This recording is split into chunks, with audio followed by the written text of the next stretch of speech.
That is also something which is very important. एक और जो विषय इम्पॉर्टेंट है इसी में इन्फेक्शन के पॉइंट ऑफ व्यू से, वो है जो हम कहते हैं CAM, covid associated mucormycosis. Mucormycosis एक फंगल इन्फेक्शन है। इसके जो स्पोर्स हैं इस फंगस के, वो मिट्टी में भी पाए जाते हैं, हवा में भी पाए जाते हैं, कुछ हद तक ये कहते हैं कि फूड में भी पाए जाते हैं। लेकिन ये फंगस जो है लो विरुलेंस है, यूजली इन्फेक्शन नहीं करता है। और अगर हम कोविड से पहले की बात करें तब भी ये फंगल इन्फेक्शन देखा जाता था, लेकिन इसकी इंसिडेंस बहुत कम थी और रेयर इन्फेक्शन था। उन लोगों में देखा जाता था जिनकी शुगर बहुत ज़्यादा है, डायबिटीज़ अनकंट्रोल्ड है, या जिनको ट्रांसप्लांट हुआ और फिर वो इम्यूनोसप्रेसेंट ड्रग्स पे जिससे उनकी इम्यूनिटी कम है, या कैंसर के ऐसे पेशेंट्स हों जो कीमोथेरेपी पे हैं। आम लोगों में ये यूजली नहीं पाया जाता था, तो इसलिए नई बीमारी नहीं है। लेकिन कोविड के कारण और कोविड की ट्रीटमेंट के कारण इसके केसेस अब काफ़ी ज़्यादा देखने में आ रहे हैं। कई क्षेत्रों में काफ़ी अधिक मात्रा में केसेस रिपोर्ट किए जा रहे हैं। अगर हम एम्स की ही बात करें तो हमारे यहाँ ऑलमोस्ट 23 केसेस हैं जो अभी एडमिटेड हैं जिनको ये फंगल इन्फेक्शन है कोविड के। 20 उनमें से अभी भी कोविड पॉजिटिव हैं और 3 कोविड नेगेटिव हैं। और कई राज्य ऐसे हैं जिनमें 400-500 से ज़्यादा केसेस उन्होंने रिपोर्ट किए हैं कोविड के, उनके पास अभी पॉजिटिव हैं।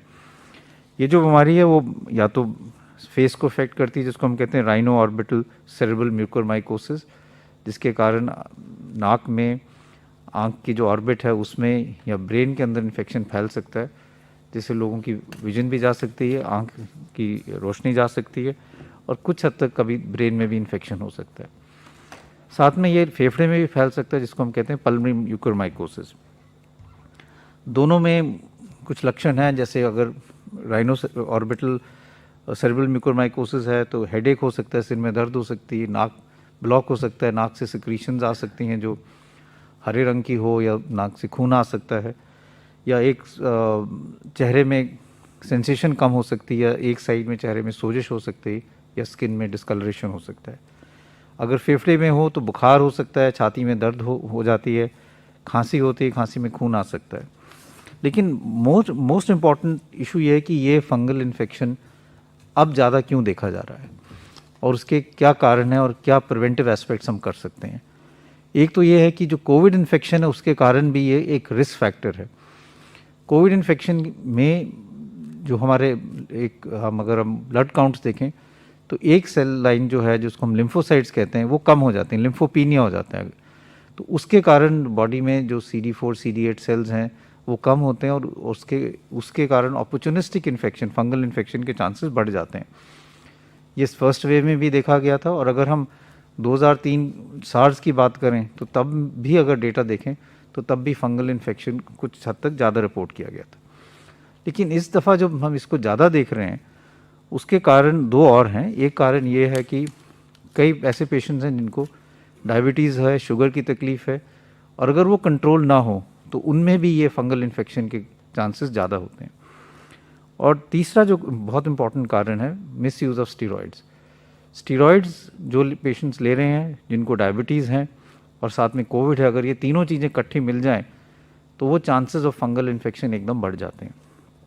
इसलिए इसको रोकने के लिए सबसे पहले तो मिस यूज़ ऑफ स्टीरॉइड जो है वो हमें कम करना पड़ेगा। और जैसे पहले भी कहा था कि जो पेशेंट जिनको माइल्ड डिजीज़ है, जिनको ऑक्सीजन की ज़रूरत नहीं है और जिनको अर्ली स्टेज में जो कोविड इन्फेक्शन है, उनमें स्टीरॉइड देने से नुकसान ज़्यादा है, फ़ायदा कोई नहीं है। जो रिकवरी ट्रायल है उसने भी यही दिखाया था कि अगर हम स्टीरॉइड्स माइल्ड पेशेंट्स में देते हैं तो मॉर्बिडिटी और mortality because of secondary infection ज़्यादा होता है। इसलिए अगर किसी को कोविड है और माइल्ड इन्फेक्शन है, बुखार है, सैचुरेशन मेंटेन्ड है, खांसी है, लेकिन और कोई ऐसे लक्षण नहीं है कि ऑक्सीजन कम हो रही है, तो स्टीरॉइड्स नहीं देने चाहिए, क्योंकि उससे आगे जाके फंगल इन्फेक्शन के चांसेस हो सकते हैं, स्पेशली अगर उनको उस व्यक्ति को डायबिटीज़ भी है। दूसरा है डायबिटीज़ या शुगर कंट्रोल, वो बहुत ज़रूरी है, क्योंकि जिन लोगों का शुगर कंट्रोल नहीं होता उसमें ये फंगल इन्फेक्शन ज़्यादा पाया जाता है। तो ये बहुत ज़रूरी है कि जिन लोगों को भी डायबिटीज़ हैं या जो स्टीरॉइड्स ले रहे हैं वो अपना शुगर चेक कराएं, क्योंकि कई दफ़ा किसी को ये पता नहीं होता कि मेरे को शुगर की तकलीफ़ है, स्टीरॉइड्स लिए तो एकदम शुगर 300-400 पहुंच जाती है। तो इसलिए अपना शुगर भी मॉनिटर करें, और अगर डायबिटीज़ है तो और भी ज़्यादा ज़रूरत है कि जब कोविड इन्फेक्शन है या आप स्टीरॉयड्स ले रहे हैं तो शुगर को रेगुलरली मॉनिटर करें। तीसरी चीज़ ये है कि मास्क अपना लगा के रखें। जैसे मैंने कहा, ये स्पोर्स हैं, हवा में भी इसके फंगस हो सकता है। मास्क लगाना ज़रूरी है, स्पेशली अगर आप कोई कंस्ट्रक्शन साइट पे जा रहे हैं जहाँ पे इसके फंगस के चांसेस ज़्यादा हो सकते हैं। तो ये बहुत ज़रूरी चीज़ है कि अगर हम स्टीरॉयड ले रहे हैं तो उसको मिसयूज़ ना करें। दूसरा ये इंपॉर्टेंट चीज़ है, स्टीरॉयड्स का डोज जो है, हाई डोज स्टीरॉयड्स कई दफ़ा दिए जाते हैं, उसका भी कोई फ़ायदा नहीं है। डेटा यही कहता है कि mild to moderate dose steroids are good enough. अगर हम बहुत हाई डोज स्टीरॉयड्स देंगे तो शुगर भी बढ़ेगी, इन्फेक्शन के चांसेस भी बढ़ेंगे। तीसरा ये कि डेटा ये भी शो करता है कि 5 से 10 दिन तक मैक्सिमम स्टीरॉयड्स की ज़रूरत पड़ती है मेजॉरिटी ऑफ कोविड पेशेंट्स में। बहुत लंबे टाइम स्टीरॉयड्स देने से भी sugar control becomes more difficult, और ये जो फंगल इन्फेक्शन है इसके चांसेस भी बढ़ जाते हैं। तो मैं यही कहना चाहूँगा कि इनके केसेस अब ज़्यादा रिपोर्ट किए जा रहे हैं, and we must work aggressively कि हम इसके केसेस कम करें। और दूसरी ये भी इम्पॉर्टेंट चीज़ है कि इसको सस्पेक्ट जल्दी किया जाए, जिससे आगे जाके लॉस ऑफ विजन या और कोई सीरियस इन्फेक्शन ब्रेन में ना हो।